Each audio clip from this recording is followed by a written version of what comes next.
Hi, my name is Zaran Sayre, and for the last 50 years, I've been renting to tenants. And I've tried a multitude of different ways to screen them to get somebody that would actually pay the rent. I've tried everything from first impressions to visiting where they're currently living. Screening a tenant is one of the most important single things you can do to become a successful landlord. Do an incomplete job and you'll probably regret it. I've had wonderful tenants. I've had terrible tenants. The rental payment score that I've developed evolved from my history, 50 years of it, of failures and successes. I've been lied to, threatened, and sued over tenant screening. And believe me, you do not want a bad tenant.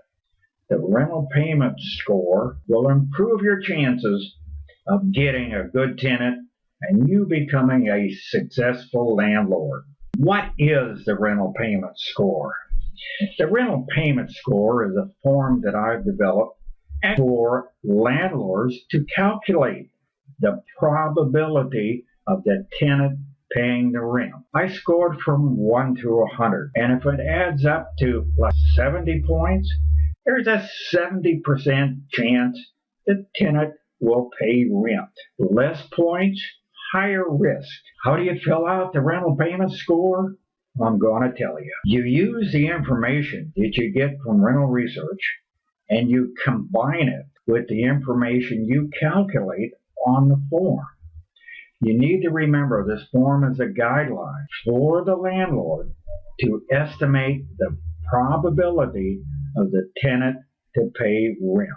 In today's age of privacy and discrimination, screening tenants is a minefield. Things are complicated. People are reluctant to give out information. A discrimination case can be filed on just a whim, and identity fraud is rampant. A rental payment score will help. This quick tutorial on the rental payment score does not give you all the education you need for tenant screening. I recommend you read my 12 steps to tenant screening on the Rental Research website, www.rentalresearchinc.com. And even more, for an in-depth education as a landlord, read my book, The Washington State Landlord Guide, through Amazon as an ebook. The rental payment score is designed to be done quickly and give you a logical answer that lets you adjust for any special circumstances and insight. There are 10 questions. Question number 1. Did the applicant fill out and sign the application? Is it filled out completely? If an applicant is hiding something, or they think that they're wasting their time because they won't qualify anyway, they'll give you a crummy-looking, partially filled out application. To me, it's an indication that they do not put much value on the landlord-tenant relationship. That question's worth 5 points. If it's good, complete, and readable, give them 5 points. Question 2. Did you get a copy of their driver's license?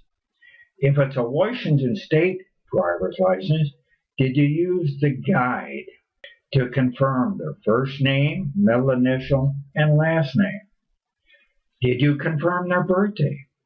Did you verify the address? Did you verify the picture? Each question is worth 3 points. Adds up to 15.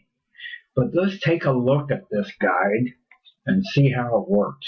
This is an extremely important question because when applicants really kind of plan on cheating you, or they have a history of skipping out, a history of evictions or convictions, they will avoid giving you accurate information. If they're really going to hurt you bad, it will be at this point. I've seen it over and over again. Learn how to use the guide. Look at the picture on the ID and look at them. Compare the address on the application to the address on the driver's license. Compare the names. Become good at calculating the birthday. Birthday dates can be extremely critical in determining the accuracy of criminal records. Ask permission to make a copy of their driver's license. Use your cell phone to take a picture of it. I personally have a policy of requiring a copy of the driver's license. It's a valid request, and if you request it of every applicant, it is not discrimination. Let's take a look at the guide. There are 12 positions in the Washington State driver's license number. The first 5 positions are letters of the last name. If the last name is shorter than 5 letters, there will be asterisks, such as Lee, L-E-E, asterisk, asterisk. If the name is longer than 5, it will be truncated to just 5 letters.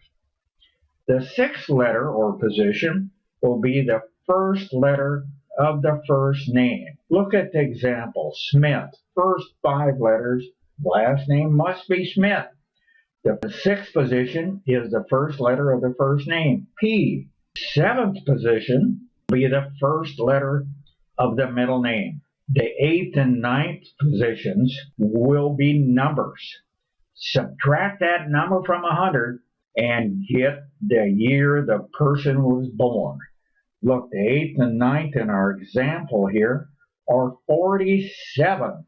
So you subtract 47 from 100.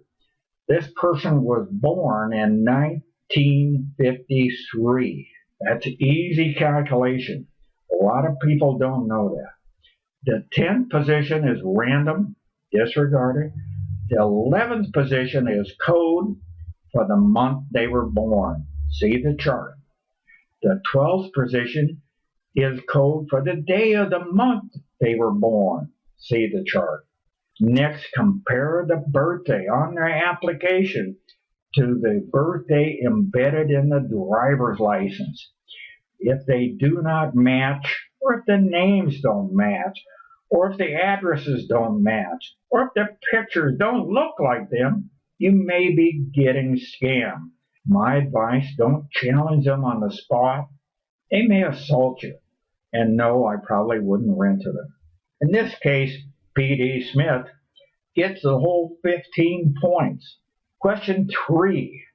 Are you satisfied with their credit report or pass-fail report? This question is subjective because it depends on you and what credit requirements you expect. For example, if you're renting a modest apartment, you might expect marginal credit with a collection or 2.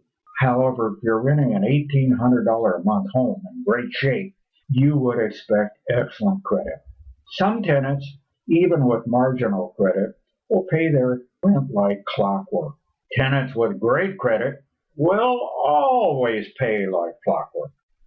If you feel the applicant's credit is appropriate for your rental property, give them the full 20 points. If it's less than what you expect, scale those points down. In this case, the information we got from rental research seems to be appropriate, so I'm giving Mr. Smith the whole 20 points. Question 4. Was the applicant's social security number valid? You'll get that information from rental research, but this is important. It may not be a deal breaker for a modest rental unit, but for high-end rentals, a must. And in this case, Mr. Smith's social security number was correct, so we're going to give him full points for that. Number 5, are there any felony criminal records? I personally will not accept applicants with felony convictions. However, many landlords will consider what the offense was and how long ago it was. Please remember that only a small percentage of applicants will disclose a criminal record on the application. If they disclose it, and it's years ago and not a major offense, You can modify the point deduction if you wish. However, you need to be careful. If the applicant does not disclose it, and it's an assault or a drug charge, do not discuss or confront the applicant. They can become hostile. You can be assaulted. Be careful.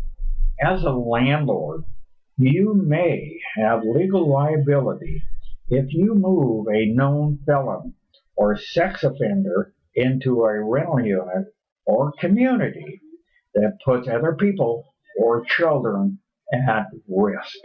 That's why I won't accept any felony conviction records. In this case, Mr. Smith has no convictions. Question number 6. There are approximately 500 unlawful detainers, known as evictions, in the state of Washington every week. Many hundreds more do not go to full eviction phase and go unrecorded. Some applicants are in the process of being evicted while they're applying with you for a place to rent. There is a gap of 2 to 3 weeks until it gets processed through the legal system and before it becomes public record. Associated with an eviction, there is usually a financial judgment. If they have paid off the financial judgment, that's information you can get through rental research. That's a real positive sign. If not, you will probably have to evict them also. In Mr. Smith's case, he didn't have any previous, so he gets full points. Number 7, did you get a valid copy of their payroll stubs or verify employment? It's getting more difficult to verify employment on applicants. Some companies simply will not do it. The other companies refer you to a 900 number and require a fee. Consider looking up the company on Google and see if they actually exist and see what their real phone number is. If you call a company, don't expect them to confirm rate of pay. However, you can actually confirm that the person works there. Sometimes I try the approach that they're doing this applicant a great favor if they can just confirm that he works there, so we can move in tomorrow. Also, I've seen many cases of the applicant referring you to a friend, and it gives you a bogus employment report. Always ask for a copy of the pay stubs, but remember they can be bogus. Try to see the actual pay stubs, then make a copy with your cell phone or copier. 8. Is the verified monthly income at least 3 times the monthly rent? This ratio has worked well for me over the years. If you accept less, they may get behind. They may be wonderful people. They will not be able to catch up. They just won't have the money to move. You may have to evict them. Number 9. Did the previous landlord give them a good reference? If the current landlord wants them to move, there's an 80% chance they're going to give you a lukewarm reference or actually lie to you. They want to get rid of them so bad. The second landlord back is usually a more reliable reference. You have to be careful to ask consistent, objective questions, such as, did they pay their rent on time? Were there any notices or violations? Did they have pets? Did they give proper notice to move? Do not ask or record any personal information. Be strictly business, strictly objective. Ask the same questions to all landlord references. This is very important if you want to avoid a discrimination charge. Question 10. Are they in agreement with your rental agreement, your rules and regulations, your pet policy, and deposit agreement? Are they able to pay cash, money order, or certified check upon move-in? Disclose all the requirements ahead of time before you accept them. Never give them early possession. Have all the paperwork done and the cash in hand. And never let them store stuff in the garage until payday.